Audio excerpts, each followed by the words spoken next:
Hi everybody. The perfect application for cinnamon is of course cinnamon rolls. So I've got 1.5 cups of warm water and I'm just gonna start adding things. We're gonna add the yeast. This is a tablespoon of yeast.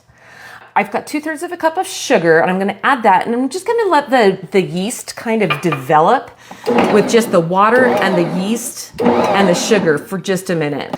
It's already just starting to bloom. So I'm gonna start adding my other ingredients. So I've got a teaspoon of salt.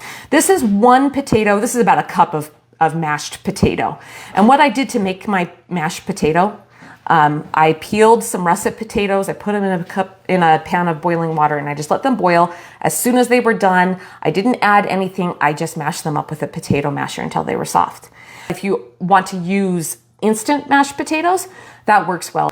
Just keep in mind that instant mashed potatoes do have salt and they do have butter and they do have milk and other flavors in them. If I'm making cinnamon rolls and I had ones that were maybe cooked with chicken broth, that might be a funky flavor to be adding to my cinnamon rolls. So this is just about 1 cup of mashed potato. We've got 2/3 cup of shortening. And we are going to do 2 eggs. All right, so we're gonna start mixing this together just to kind of break up all of the components, the shortening and the eggs and stuff. I don't know, that's hardly helping at all. My egg yolks are still completely solid. We're gonna start adding the flour. So this is all-purpose flour. Sometimes I'll make these with part whole wheat flour. I've added a little bit of flour and you can see the way that like the mixer's now able to kind of like make this like mash. So it's starting to get kind of more of a homogeneous mix. You can still see some lumps of potato or shortening in there. Now we're gonna start adding our flour and I'm gonna add it approximately 1 cup at a time. Just go slow. We're letting the flour fully incorporate between each addition. And what we want to watch it for is for when the dough cleans the bowl out. As you can see, it's starting, but the edges are not clean yet. So that we don't have enough flour in there yet. And the more it mixes and the flour gets incorporated, the more that it'll like start to get sticky again until you add enough flour. It's looking very promising.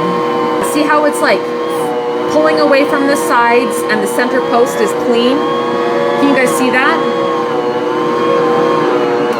I'm gonna turn this off. So see how the edges of the bowl have all cleaned themselves off and the center post is all clean? That tells me that I've got enough flour. I'm going to turn this back on and let it just knead for about 5 minutes. We need these to get nice and smooth, and the dough needs to get elastic. We're not making pizza dough, we're making cinnamon rolls. So we want them to be more tender. We don't want them to be super, super kneaded. Probably between about 2 to 5 minutes is really good for your mixer, for kneading your dough. We'll just let that sit for a minute. I do want to let my dough though rest for 5 to 10, even up to 20 minutes. So this is what my dough looks like. I can see little pieces of potato in there. That's all right. It doesn't bother me. It will kind of cook out to be a lot smoother. So I'm just gonna start rolling it out. Now I do have some flour here handy. If I can get away with not having to flour my surface, well then that's better. I like to roll out my cinnamon rolls on a big cutting board because then I don't have to worry quite so much about sanitizing my surface really, really well. I just realized I've got this all nicely rolled out. It's about ready to go. And I don't have any filling to put in it. So we gotta go make the filling. We're gonna melt 1 stick of butter. I wanna let this completely melt. I've got sugar, I've got brown sugar, and then my spice blend. You can take a peek. Gotta, of course, have cinnamon. So I've got 3 tablespoons of cinnamon. And if you can see that there, that's vanilla powder. So these are just dried and ground vanilla beans. And then I also have about 1 teaspoon's worth of fresh grated nutmeg. So we're gonna mix this together. It's gonna make a pretty thick paste. Don't panic. You will be able to spread it. If it's too thick, you can add a little more melted butter, but I've formulated this recipe pretty carefully. If you do 3/4 a cup of sugar, 3/4 of a cup of brown sugar, and then your spices, it will be nice and thick and pasty like this, but it will still be a spreadable texture. It smells so good. It does smell so good. Katie, I need you to like describe to me what you're smelling. It smells like really rich, but not chocolatey rich, but cinnamony. You know, yeah. And it has brown sugar in there too, which I really think helps make it fudgy. Oh, yum. And this texture looks like super good. It looks like, I mean, it kind of looks a little gross on camera, but I mean, yeah. But it looks really sugary, but just really good sugary, you know? Yeah. You see vanilla in there. Yeah, you can see the vanilla powder and the cinnamon. It just smells like brown sugar and cinnamon in here. When I use that exact size of filling, this recipe of dough, this size of dimensions as I roll it out, it comes out perfect. And the thickness is just what I want. So we're gonna start on one of the long edges, and we're just gonna start rolling it up. The very first edge, you might need to kind of lift it and like tuck it under. Now, if your dough is sticking at all to your baking surface, you might want to flour the baking surface. And I would suggest checking that before you spread your filling all out. Get your dough rolled out, kind of lift it up and see if it is sticking to your surface. If it is, get some flour under there before you start this process, because this would be lousy to be right here and then suddenly have a tear in your dough.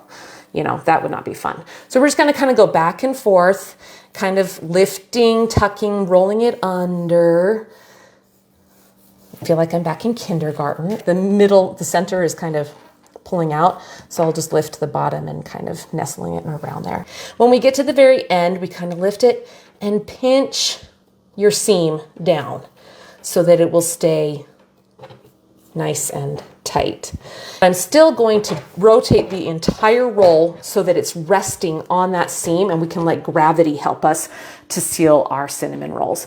And I have to go across the hypotenuse of my cutting board, the diagonal part, the long part of my cutting board. Now, cutting cinnamon rolls, I know that this recipe makes a perfect 16 rolls for one cookie sheet. We're gonna cut the whole thing in half. Now we've got 4, so we're gonna cut each of these in half again. This is kind of a silly tool for cutting cinnamon rolls. I just don't like doing more dishes than necessary. So I didn't go out and get another knife or something. If you do use dental floss, this is a great trick. Just make sure that it is like plain. It's not mint flavored. We slide our floss underneath there, then we take it up over the top where our mark was, our score was, we'll cross it, and then just start pulling the other sides. Boop. And once the floss comes all the way out, then we have a nice, beautifully cut cinnamon rolls. Those are so perfect. So the ones with this floss do look prettier at this point, but after they rise, I don't notice as huge of a difference. Take a note at how far apart I have spaced. These will rise overnight in the fridge now. This is an overnight roll recipe. And they will rise a little bit in the fridge, but mostly they'll kind of just stay put. I just have a glass pan.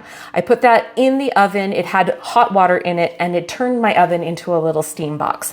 This is an overnight roll, cinnamon rolls. So we make the dough and then we make them into the cinnamon rolls and then we let them rise overnight in the refrigerator.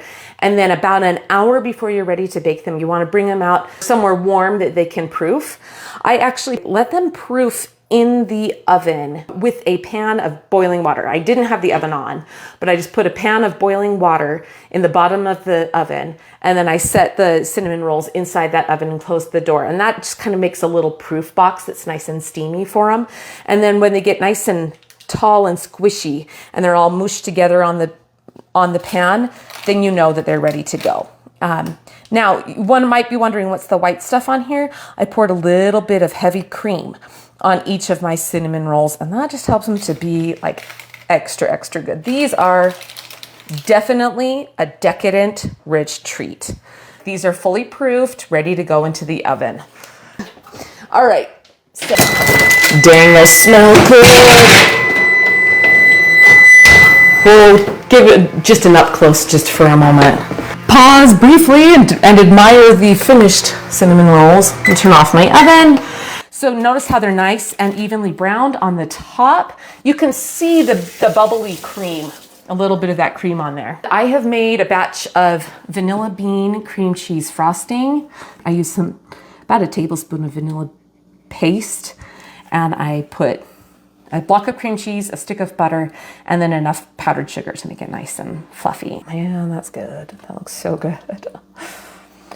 I'm gonna go to the extra time and the effort and the planning to make a batch of cinnamon rolls. I'm gonna make sure they are dang good.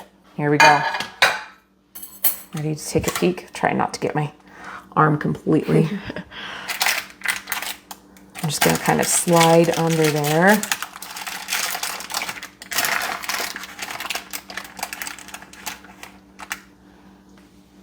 Oh, yum. There you go. Hi, Katie. I wanted to see what the texture looks like on the inside. Like inside, it's not like super full of filling, but it's also having some filling. It has enough filling. Mm-hmm. Mm-hmm. So good. Mm-hmm. So good. Wow, that's my cinnamon roll. Well, you can have another one.